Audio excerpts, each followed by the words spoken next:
Halo, assalamualaikum semuanya. Di video kali ini, saya akan menjelaskan tentang manajemen risiko valuta asing.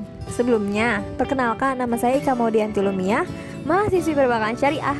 So, tanpa berlama-lama lagi, mari kita lihat videonya. Perkembangan perdagangan dunia yang semakin pesat di berbagai bidang menyebabkan terbukanya kesempatan hubungan dagang antar negara, sehingga kegiatan usaha tidak lagi berorientasi di dalam negeri saja. Mengingat mata uang di satu negara tidak berlaku di negara lain, tentu saja dibutuhkan alat transaksi yang dapat diterima di negara lain. Kini alat transaksi yang mampu diterima di negara lain biasa kita kenal dengan valuta asing. Dengan demikian, sekecil apapun transaksi tersebut, apabila melibatkan dua negara atau lebih, pasti melibatkan pertukaran atau perdagangan valuta asing. Artinya, ketika dua negara bekerja sama, maka mereka membutuhkan valuta asing sebagai alat transaksi dalam pembayaran.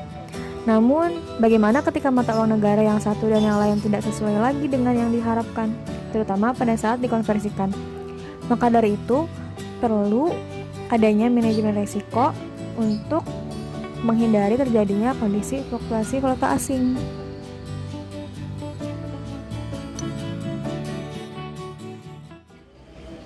Sebelum kita membahas tentang manajemen risiko valuta asing, kita harus tahu dulu nih definisi dari valuta asing itu sendiri. Valuta asing atau falas atau foreign exchange adalah mata uang yang dikeluarkan sebagai alat pembayaran yang sah di negara lain. Nah, tadi kan kita tahu kan definisi dari falas itu sendiri. Sekarang kita lanjut ke definisi dari resiko valuta asing. Kenapa sih terjadinya resiko valuta asing? Resiko valuta asing merupakan resiko yang terjadi pada saat perubahan mata uang asing di pasaran itu tidak sesuai dengan apa yang diharapkan, terutama saat dikonversikan dengan mata uang domestik. Berikut penjelasannya. Yang pertama, ada accounting atau translation exposure, yaitu melakukan kebijakan untuk mengkonversi aktiva dan pasiva perusahaan dalam bentuk valuta asing jangka panjang ke dalam bentuk mata uang domestik negara yang bersangkutan. Next, ada economic exposure atau disebut juga operating or competitive exposure, yaitu melakukan research dan analisis secara mendalam terhadap tren kurs valuta asing yang terjadi pada masa yang akan datang. Yang terakhir ada transaction exposure. Transaction exposure yaitu melakukan kebijakan berupa perlakuan pendapatan dan biaya atau cost valuta asing di dalam buku.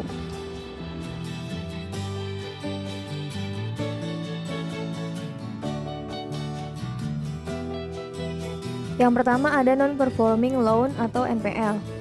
Non-performing loan menunjukkan kemampuan manajemen bank dalam mengelola kredit bermasalah yang diberikan oleh bank, sehingga setiap bank harus mampu mengelola kreditnya dengan baik dalam memberikan kredit kepada masyarakat maupun dalam pengembalian kreditnya sesuai dengan syarat dan ketentuan yang berlaku, sehingga tidak menimbulkan kredit bermasalah. Next ada posisi devisa neto atau PDN. PDN digunakan untuk mengendalikan posisi pengelolaan valuta asing, karena dalam manajemen valuta asing, fokus pengelolaannya ada pada pembatasan posisi keseluruhan masing-masing mata uang asing serta memonitor perdagangan valuta asing dalam posisi yang terkendali. Menurut Peraturan Bank Indonesia Nomor 6/20/PBI/2004, Bank Umum wajib memelihara posisi devisa netonya secara keseluruhan setinggi-tingginya 20%. Yang terakhir ada giro wajib minimum atau GWM. Valuta asing berdasarkan Peraturan Bank Indonesia Nomor 12/19/PBI/2010 tentang giro wajib minimum Bank Umum pada Bank Indonesia dalam rupiah dan valuta asing menyebutkan giro wajib minimum adalah jumlah dana minimum yang wajib dipelihara oleh bank yang besarnya ditetapkan oleh Bank Indonesia sebesar persentase tertentu dari dana pihak ketiga atau DPK.